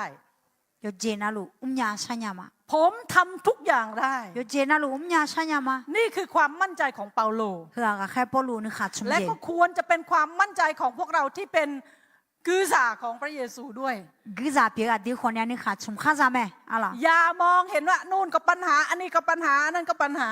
เงือเจก็จะก็เปียกงานแล้วมาหอนี่มันเป็นปัญหาแต่พระเจ้าของเรายิ่งใหญ่กว่าปัญหาทุกปัญหาก็จะก็ยังไงเดี๋ยวมีแย่คือเจแม่แล้วดังนั้นพระเจ้าของเราทรงฤทธิ์ยิ่งใหญ่มีแย่เบาเขาให้เรามีท่าทีให้เรามีทัศนคติให้เรามีมุมมองเดี๋ยวเขาแค่เดี๋ยวจะแค่เหมือนชาวจะแค่บีเปียกเหมือนกับเปาโลว่าแค่จะไปตุลูรวยผมทำทุกอย่างได้พอรู้รวยง่ายอยู่เจนาลูมีชัญญาเพราะผมไม่ได้ไปคนเดียวง่ายที่แต่อีลูเหมือนกันผมไปกับพระเจ้าของผมมีแย่งามีแย่ผมทำงานกับพระเจ้าของผมง่ายมีแย่ในกำลูดังนั้นผมทำทุกอย่างได้ง่ายอยู่เจนาลูมีโดยพระองค์ผู้เสริมกำลังมีแย่งางาบินในลาวมีเนี่ยนี่คือสิ่งที่เราต้องรู้เฮือดิสิญาพาเอจิมีคนหนึ่งที่พูดว่าชาติกาให้เราเชื่อในตัวเองอยู่ฮะนึกจังคุณกล้ากว่าที่คุณคิดโนเนื้อนามาเช่ขาแม่มีพรสวรรค์มากกว่าที่คุณรู้ยังเจียวมีเนี่ยแม่และสามารถทำได้มากกว่าคุณจะจินตนาการได้อยู่ฮะมันเนื้อเกิดเชื่อก็กันนี่น้องยังแม่หลายอาทิตย์ที่แล้วดิฉันพยายามลดน้ำหนักเจ้าหลังเงี้ยผมอยากจะยกข้างเจ้าข้างล่างอย่างแรกบิกาใครแล้วเจ้ามาเพราะเสื้อผ้าที่เอามาจากอเมริกาเนี่ยไซส์เล็กไซส์ small เล็กสุดไม่เชื่อให้ยูหลาคุยยูตีแล้วยูหลาแต่ไม่แน่หรอมาอยู่เมืองไทยปีกว่าก็ XL ไทยเมืองเจ้าละที่โคเจเนี่ยอาจจะหือล่างหือล่างวิธีแก้ปัญหาคืออายุจังพังคืออะไรครับพี่น้องมองในแง่ดีมากขอบคุณมากค่ะซื้อใหม่ไปตลาดซื้อใหม่อายุยาลาพังนะซื้อไพ่มาเยอะหรอไซส์ใหญ่ตลอดเลยคือเจล่าไม่เนี่ยเราหมดตัว จนในที่สุดก็เห็นว่า เอ้ยไม่ได้แล้ว อายุมันตัวคือลูกเวลามาพับเปียยังงานเลยเนาะ ต้องลดน้ำหนัก อาจจะอย่าไปกับขายงานแล้ว และก็เริ่มต้นอย่างเอาจริงเอาจัง ดังแบ๊ในแลเจมา ทรมานมาก เช้าแล้ว เพราะว่ามันอ้วนไง เวลาจะลงมามันโอ้โหสุด 出 โห 来 ด 之后呢，来这里他做啥呀？ แต่แล้วก็ทำได้ตามที่อยากได้ 哎，可能来这个ที่จะ表嘛的， คือให้มันพอประมาณ 哎咯，后来你表了，哎咯，你表了， ทรมาน 啥么呀？ ทุกการต่อสู้มีการลงทุนและมีความทรมาน กูหาเดินไงน้องน่ารักจีน้องอยากบีเจยา ดั ม งนั้นกว่าที่เราจะสามารถพูดได้แบบเปาโลบอกผมทำทุกอย่างได้ ก็คือพอรู้แล้วลงไงยาละเนี่ย เราต้องผ่านการทดสอบ ผมอยากจีอย่าไปเชื่อ เหมือน เนี่ย กับอาจารย์เจสันสอนในคาบแรก จันเจสันไม่ในเราเลยเราสลาวเราเจ อา สั จาน ร ไม่ ย์ ใน เจ เรา สัน เลย สอนถึง4อย่างที่เป็นบททดสอบของเดวิด เจสังพัดแต่เบี้ยงเราโหจีเอ็นเนี่ยเราเราเช็คเมื่อจีเรา เดวิดถูกซาอูลกระทำแบบโอ้โหหนักหนาสาหัสมาก แต่บีสรุปเนี่ยผมอยากจีบีจังขันเนี่ยไม่หร แต่ อ ความยำเกรงพระเจ้าทำให้ดาวิดไม่ยอมทำผิดต่อพระเจ้าเลย ไอ้คนมียังยอซื้อบอกจีบัดดามิเนี่ยแต่บีเรามียังยอเลยจีมา เขาห้ามใจตัวเอง ยอหา ไม่ให้เกลียดซาอูล สรุปมาบีเบียนี่ ไม่ให้คิดในแง่ลบ มาเงื้อจีมาบีเน เขา นี่ ห้ามสมองตัวเอง ยอหาอินัวยอหาเน เขา จู ห้ามมือตัวเอง ยอหาหลัง เขาห้ามเท้าตัวย อ เอง หาเครื่อง เขาห้ามทหารตัวเอง อายอแยง อย่าแตะต้องซาอูล สรุปถ้าถือจีเลย พระเจ้าจะทำงานของพระองค์เอง มีแย่ยอกำแต่และเนี่ยไปแล้ว และนี่ก็คือการฝึกตัวเอง เฮือยอหาเนียจี เรา ย จะ อ เป็นท หา หา โจ ร ลั ที่ ง มี คา คุณภาพเราต้องฝึกหัวใจของเรา ยอหายอคายลังแต่เนี่ยไม่โจ ถ้าหัวใจเราไม่แกร่งเราตายแน่ นึกมาเรื่องชอบมาเพียงนะเชี่ยวยดูบ ๆ เพราะว่าในทุกการรับใช้จะมีปัญหาเกิดขึ้น มีแย่ก็ขับก็อาเจ็บเรามาขาก็จะ ถ้าเรา ก็ ทนคนแบบซาอูลไม่ได้เราตายแน่ สรุปว่าชอบหาดิมาโอยานะยาเชี่ยแต่แบบ ๆดังนั้นเราต้องฝึกหัวใจเราเอง แต่ไม่เนี่ยเดี๋ยวนึกมังยาจงอ่ะ ขอพระเจ้าโดยพระเจ้ามาฝึกหัวใจของ มี เรา เยี่ยวงานึกมังโนโจลังคาเลียว ให้ เรา สามารถ ในเรา รั แล้ ก ว แบบที่พระเยซูรัก เยซูคาลีกาวเลยกันยานี่ ทำเหมือนที่พระเยซูท เยซูคาลีรวยยานี่ ำพระวจนะของพระเจ้า มีเยี่ยวเยี่ยบุเยี่ยตั อาว จารย์เพังเทศนาไป สลาโลชาเบยูโฮเมกา อย่าไปบิดเบือนพระวจนะ มาเยเลนี่หรอมายุ อย่า เปี ไป ยวนี่ ถือขวดอาชีอาจารย์บอกว่าเนาะ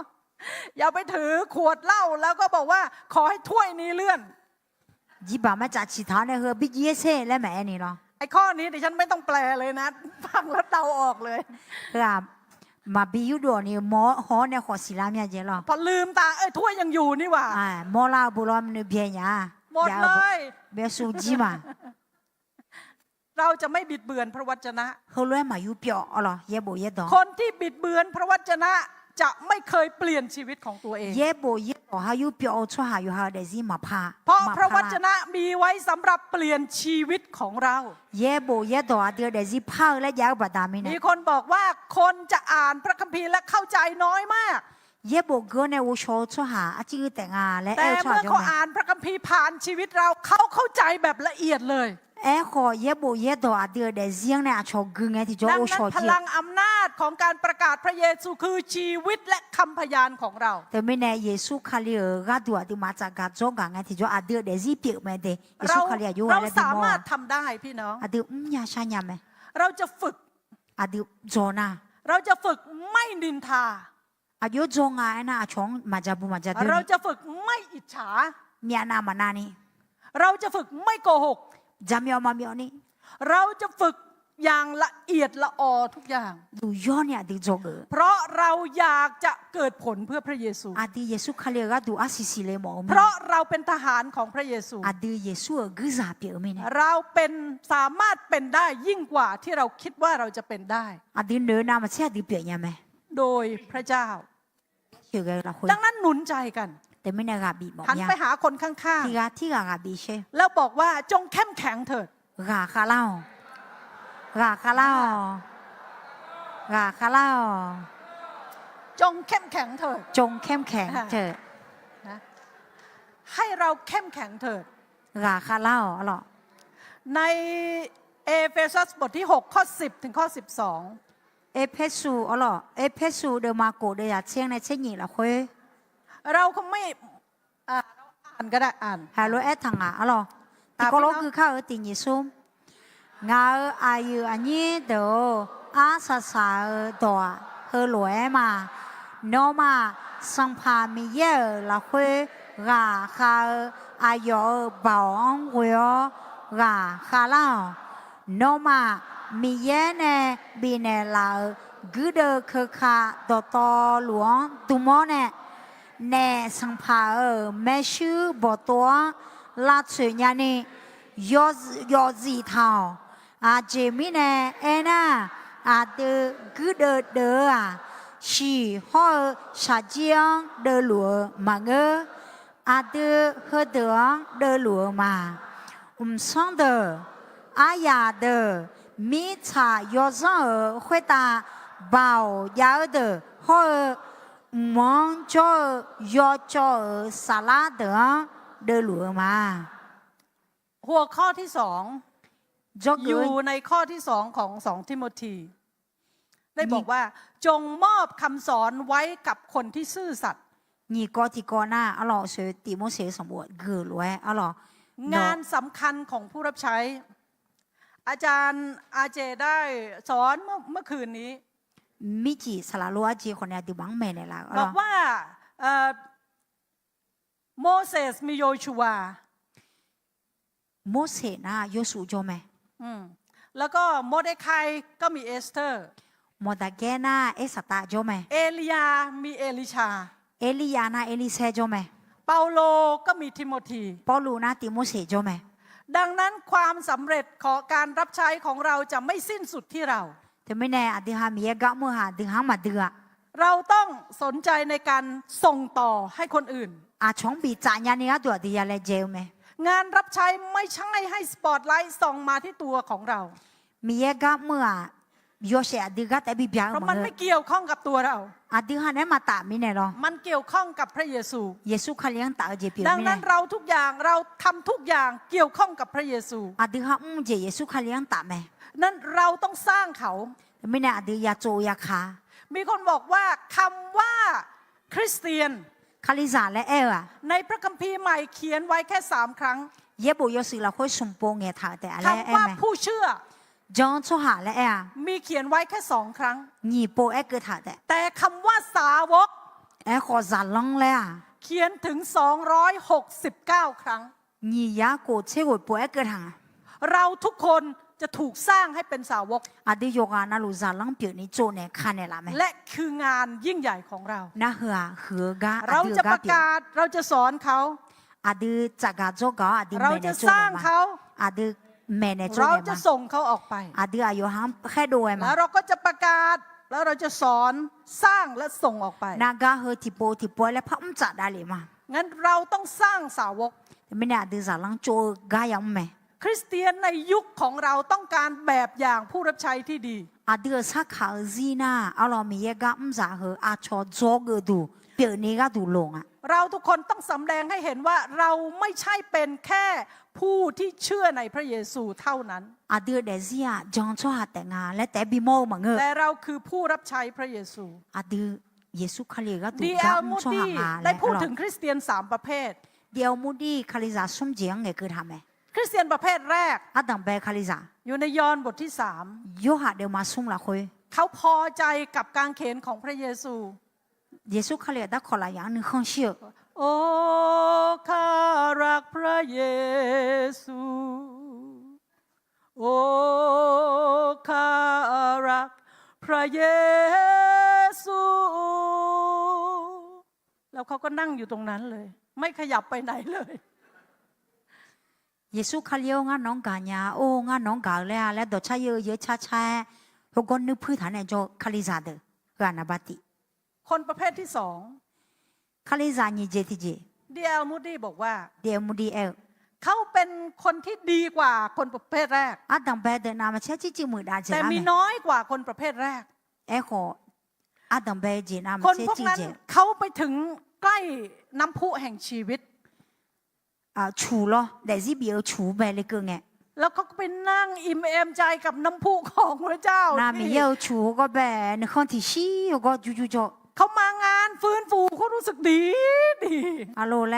吵着吵了，回来俺那罗没了， ฮาเลลูยาเต็มไปด้วยพลัง 路亚个，嘞， กลับไปครึ่งทางก็เริ่มแฟบลง 嘞嘿，个拍我呀，几少个比火鸡， แต่คนประเภทที่สาม 哎哦，卡里亚孙姐提姐， เขาอยู่ในพระธรรมยอห์นบทที่ 7有哈的嘛是啦，会我， พวกเขาเป็นคนกลุ่มคนที่มีน้ำพุแห่งชีวิต ไหลออกจากตัวเขาไหลออกไปสู่คนรอบข้างชีวิตของเขา 可得有俺那得是比出啊有哈啦，会我呢多老啊，窗口比别得是比咋样？ คนอื่นเห็นพระลักษณะชีวิตของพระเยซูอยู่ในชีวิตของเขา 啊，瞧要么哎哦，耶稣卡里塞着，错好个啊，错好得啊，来 คน 莫卡 อื่น 里 เห็น 啥？ ความสุขในชีวิต ราคาเช่นนี่ซาโอเจช่วยเดินอย่างหมด ดังนั้นคริสเตียนที่ดีอามูดีพูดถึงมี3ประเภท ไม่ ด้ว แน่ ยกัน เดี๋ยวมุดีแอดถาคาริยาสุ่มเจเหรอละคนเนี่ย เราต้องดูว่าเราชอบอยากเป็นคนประเภทไหน อดีฮะยูแอคาริซาเลยแหละ ในยอห์นบทที่4ข้อ35-36ยูฮะเดี๋ยวมาเดี๋ยวจะสุ่มเชงาสุ่มเชโกละคนแอดถา ที่เขารู้คือมาแล้ว อ่านด้วยกัน บาลาสีเจน่าเชเยยามเกลางาเลนอมามังเกโลขอ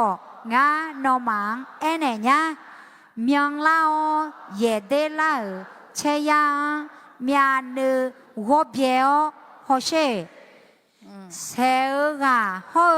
เยกาที่ก็รวยราคายาเชนี่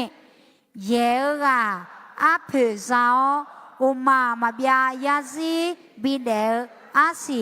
เดอือแม่ เราต้องเงยหน้าของเรา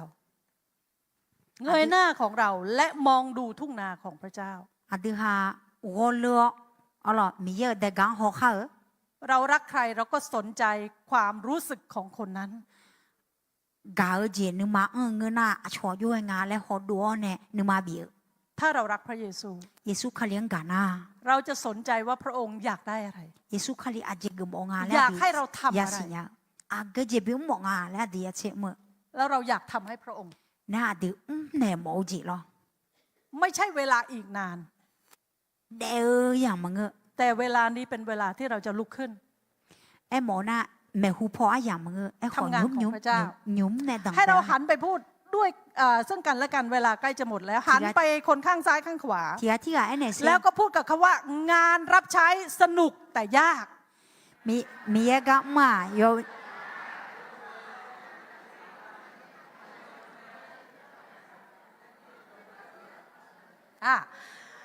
การรับใช้การสร้างคนการสร้างคนมันยากแต่เป็นไปได้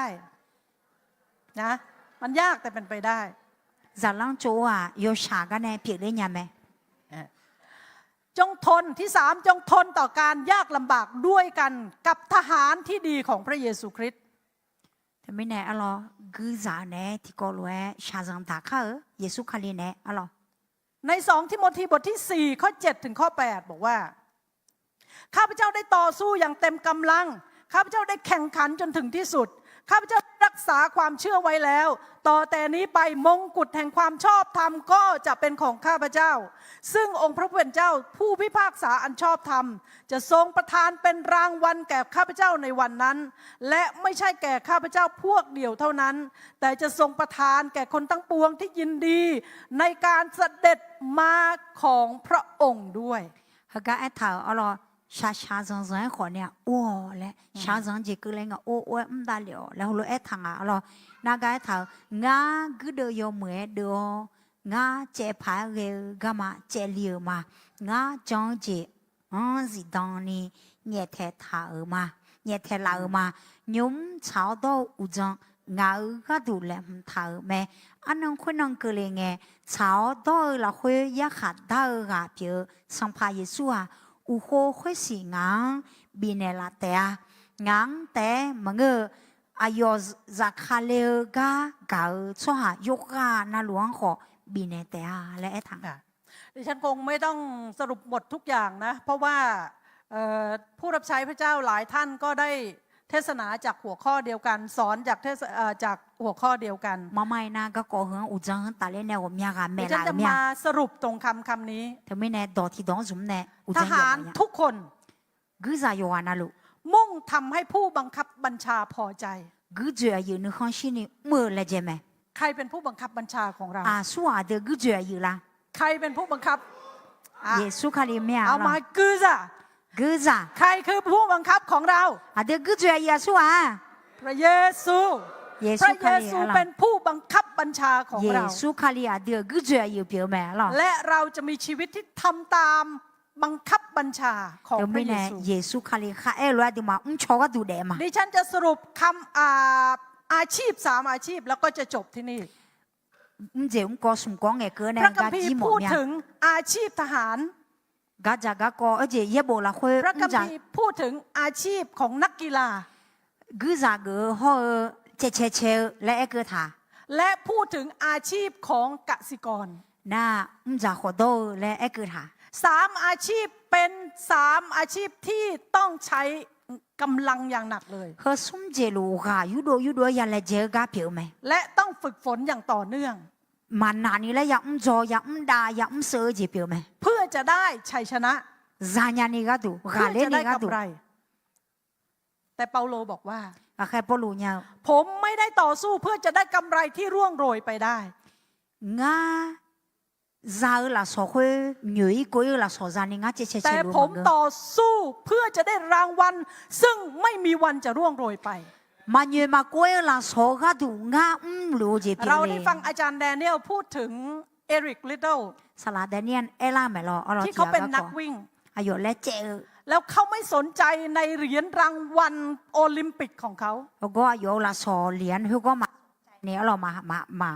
อายุ เขา มา เลื เลื อ อก ก ที่จะไปเป็นมิชชันนารีที่ประเทศจีน ระเบิดมีขอมีชานาลิเกลือ เราจะเป็นเหมือนกับเอริกลิตเติล เฮกันรู้ว่าที่เปียกเขา เราจะลุกขึ้นและตอบสนองพระคำของพระเจ้าด้ว อาย ติ กัน มาที่ก็รู้ทุ่มาอ๋อ